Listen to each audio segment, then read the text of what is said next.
Alright guys, welcome back. Today we're going to take a look at the digital rifle sight night vision from Holosun.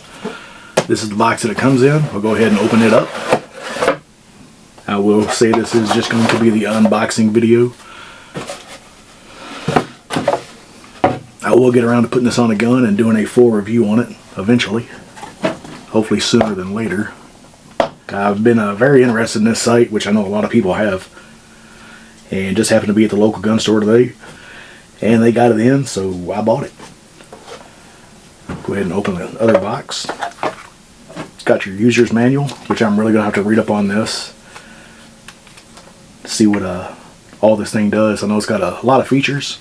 We'll get that all figured out. It comes with the warranty card.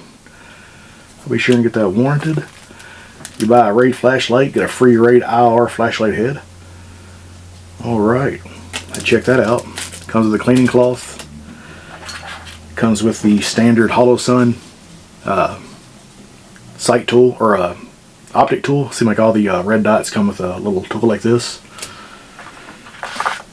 It's got the charging cable with it.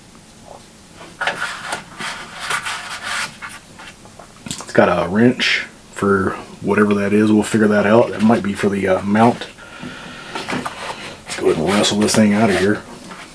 Yeah, that's what it looks like. Looks like a wrench for the mount. So yeah, there's the optic right there. As you can see, the red dot is working.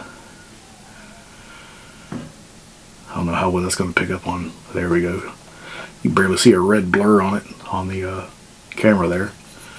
But yeah, that's the optic right there itself. Yeah, I just thought I'd take a second and show you guys what all's in the box. What all it comes with. Also comes with this tasty desiccant pack. Those are so good. But yeah, if you want to, go ahead and subscribe. We're going to take this out and do a full review on it. I'm not sure what it's going on yet. I don't know if I want to put it on my 44 lever action, or if I want to put it on in 223 of some sorts. But I got a few days to figure that out. As always, thanks for watching. Stay safe, and let's take back our Second Amendment.